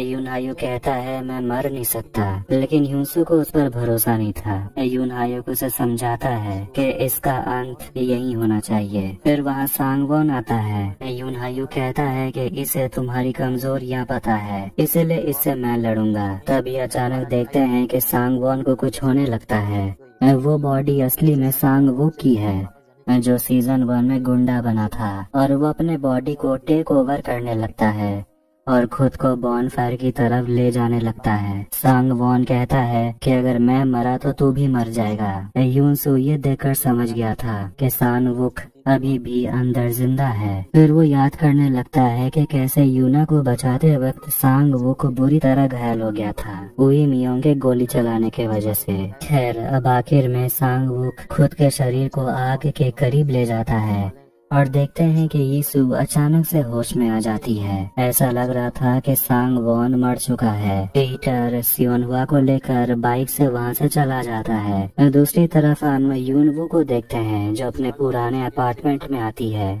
ग्रीन होम में, और वो अपने कमरे में आकर खुद को आईने में देखती है। तभी उसके नाक से ब्लीडिंग होने लगता है और वो अपने भाई को याद करने लगती है, और जब आँख खुलती है तो उसका भाई उसके सामने था। जून हायुक उसे कहता है कि मैं तुम्हें कब से ढूंढ रहा था, अभी भी तुम मुझसे नाराज हो क्या? तो यूनवू उसे कहती है बिल्कुल भी नहीं। फिर वो अपने भाई के गले लगकर रोने लगती है। सांगवॉन के मरने के बाद यूनसू यून हायुक स्टेडियम से निकल पड़ते हैं। दोनों उसी जगह पहुंचते हैं जहां उन्होंने यूनवू को छोड़ा था, जहां वो लोग अलग हुए थे। यूनसू सोचने लगता है कि आखिर यूनवू कहाँ गई होगी। यून हायु कहता है मुझे पता है वो कहाँ गई होगी, जहां मेरे जैसे नियो ह्यूमंस रहते हैं। यूनसू कहता है कि मैं उसे इंसान बना दूंगा और तुम ज्यादा दूर कहीं जाना मत, क्योंकि मैं तुम्हें तुम्हारी बहन से मिलवाना चाहता हूँ। यून हायुक अपने परिवार के फोटो को देखता है और अपनी बहन को याद करता है, जब उसकी बहन उसे ये कही थी कि अगर पुरानी मेमोरीज याद आ गए तो पुराने इमोशंस भी याद आ जाएंगे। और अचानक वो स्माइल करने लगता है, जो कि उसके जैसे लोग करते ही नहीं है। इसके बाद हम सार्जेंट किम को देखते हैं जो नदी किनारे खड़ा था, और उसके साथ जीना भी होती है जो दवाई लेने के बाद थोड़ी बेहतर महसूस कर रही थी। नदी के ही करीब एक खंडर बिल्डिंग में सारे सर्वाइवर्स शरण ले चुके थे। किम जीना को ही देखते रहता है जो खाना खाने के लिए बैठती है। तभी उसके सोल्जर्स आकर कहते हैं कि स्टेडियम से हमारी गाड़ी वापस आ गई है। तब वो लोग गाड़ी देखने के लिए जाते हैं जिसमें कुछ और सर्वाइवर्स थे जिन्हें यूनसू और चैनयंग लेकर आए थे। ईस्यूल और हानी बाहर आकर अपने बॉयफ्रेंड को देखने लगती हैं, क्योंकि दोनों ही चैनयंग को पसंद करते हैं। लड़के की तो लॉटरी लग गई। ईस्यूल जल्दी से जाकर अपने जाने मन को गले लगा लेती है और हानी बस उन दोनों का मुंह देखते रह जाती है। उसे कुछ नहीं मिला। फिलहाल अभी जो आए हैं वो पहले से ही रह रहे लोगों से मिलते हैं, कुछ तो अपने बिछड़े हुए परिवार से मिल रहे हैं, और इसके लिए वो लोग सोल्जर और यूनसू को थैंक यू भी कहते हैं। किम पूछता है रहने के लिए कोई और जगह नहीं है क्या? तो चैनियन कहता है आसपास तो नहीं है, शायद कहीं दूर जाकर ढूंढना होगा। हानी यूनवू के बारे में पूछती है कि उसे क्या हुआ, वो बेवकूफ कहाँ रह गई।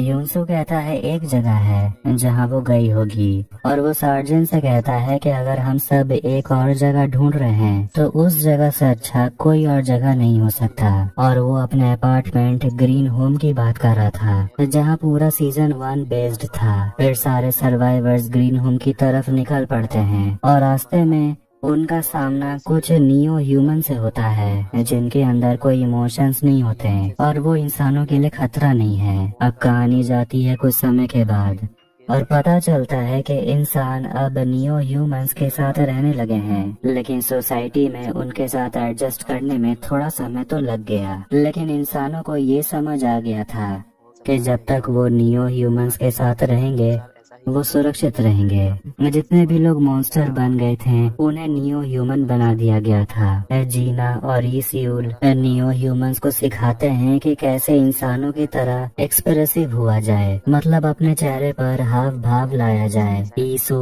यंगसू के साथ होती है, मतलब ये हुआ होगा शायद ह्यूमसू ने उस छोटे लड़के को मॉन्स्टर से इंसान में बदल दिया। यूनसू बिल्कुल पहले की तरह अपने अपार्टमेंट के छत पर जाता है, यून हायुक से मिलता है और जैसा कि सीजन 1 के एपिसोड 1 में हमने देखा था, यूनवू छत पर अपने ईयरफोन्स में गाना सुन रही थी और उसके चेहरे पर भी कोई एक्सप्रेशन नहीं था, मतलब कि वो अपने भाई की तरह ही नियो ह्यूमन बन गई है और उसका भाई उसे देखकर मुस्कुरा रहा था। और वो सभी अपने इस अपार्टमेंट का नाम रखते हैं स्वीट होम। और इसी के साथ ये सीरीज यहीं पर एंड हो जाती है और अब कोई सीजन 4 नहीं आने वाला। तो आपको ये वीडियो कैसा लगा कमेंट करके जरूर बताएं। वीडियो पसंद आया तो वीडियो को भी लाइक कर दे, चैनल को भी सब्सक्राइब कर दे।